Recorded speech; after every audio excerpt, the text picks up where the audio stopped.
Om doof te wees voel soms asof jy tussen twee wêrelde lewe.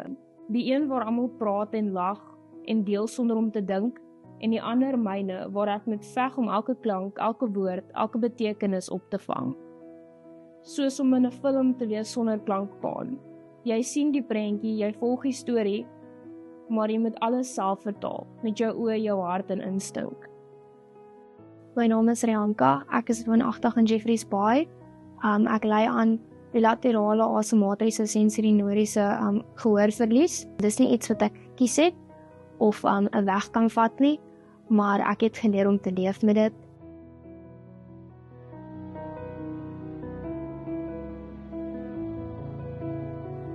Dit sny jou half af van ander mense af, omdat jy in jou eie lewe, in jou eie wêreld moet lewe. Dit kan stresvol wees. Ek self ly aan baie angs, veral as dit verskriklik besig is om my, en daar's baie wat aangaan. Ek ly verskriklik baie paniekaanvalle deur die dag, as gevolg van dit. So ek sal soms, ek ruk net my gehoorapparaat uit my oor uit, wanneer ek so op my senuwees raak. So ja, ek sou sê dit maak my verskriklik angstig, en teen die einde van die dag is ek nie eintlik regtig meer lus om te kommunikeer met mense, en so nie, want dit vat baie uit 'n mens uit om te moet luister en aandag te moet gee. Ek dink hoe alleen jy soms voel as gevolg van gehoorverlies. Dit kan jou baie afsny van ander mense af, en jy self kan jouself baie afsny van ander mense af as gevolg van die gehoorverlies. Jy is nie altyd bewus van wat om jou aangaan tensy jy aandag gee nie. En dis moeilik om so alleen te voel soms. So ek het bilaterale asematriese sensorinoriese gehoorverlies beteken dat ek gehoorverlies het in albei van my ore, maar die een is erger as die ander een. En onder andere my regteroor ek het geen gehoor in my regteroor nie. En ek het gehoorverlies in my linkeroor. So al die klank wat inkom, kom in van my linkeroor af. So my familie, hulle maak seker om aan my linkerkant te loop, en hulle maak seker om te kyk na my wanneer hulle met my praat, en hulle is baie geduldig. Ek moet sê my familie is verskriklik geduldig met my, en hulle skree nie op my nie, wat belangrik is, want soms as mense hoor jy is doof, dan skree hulle op jou, en dit is baie moeilik, want jy kan nie eintlik hoor. Jy weet, as iemand skree nie, dit vererger die situasie, dit verbeter dit nou nie. Ek dink hulle hanteer my soos 'n normale mens. Alhoewel hulle al hierdie dinge doen om my te akkommodeer, hanteer hulle my ook soos 'n normale mens, wat vir my belangrik is, want wanneer jy 'n gebrek het, dan kan dit soms vir jou voel dat jy uitgesonder is teenoor ander mense, veral op skool, en jy weet, kinders kan lelik wees. Elke dag voel ek uitgesluit. Soms doen ek dit ook opsetlik, ek sluit myself af, veral wanneer daar so baie klank is, want dit alles kom in op een slag, en jy kan nie verskei tussen alles nie. Wat ek baie doen is, ek sal kyk na die persoon wat ek mee gemaklik is, en ek sal vir hulle vra wat het hulle gesê. Ja, jy is nie altyd in 'n situasie wat jy mense het waarmee jy gemaklik is en dit kan vra nie.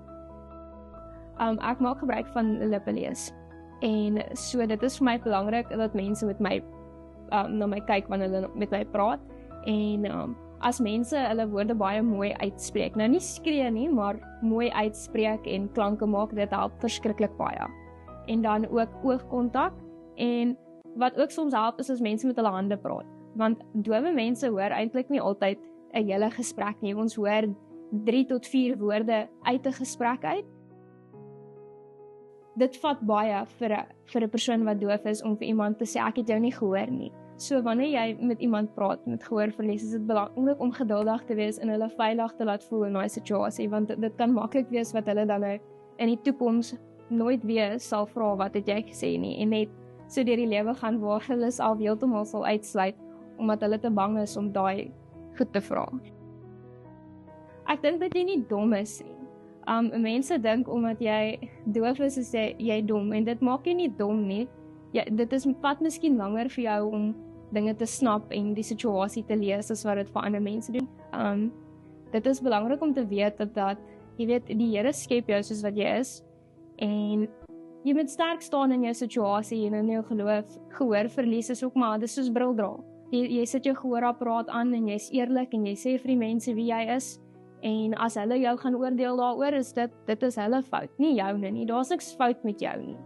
Dit is soms moeilik om te weet as iemand doof is, as gevolg van dit is half dis 'n stille ding. Jy kan nie altyd sien iemand is doof. Jy kan miskien ook dit lyk meer asof die persoon of ongeskik is of hulle is dig, maar eintlik is dit doof wees. Maar as jy wel bewus is van die situasie en jy is bewus jy is besig om te praat met iemand met gehoorverlies, dink ek dit is belangrik dat jy hulle ingesluit laat voel tot en met die situasie, vriendelik is en geduldig wees met hulle.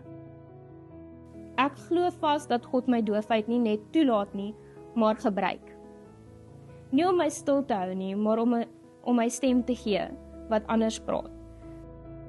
Ek leef met 'n gestremdheid, ja, maar ek is nie breekbaar nie. Ek is nie minder nie.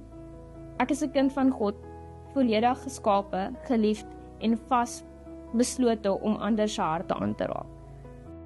My doofheid het my nie stil gemaak nie. Dit het my geleer hoe om op ander maniere te praat.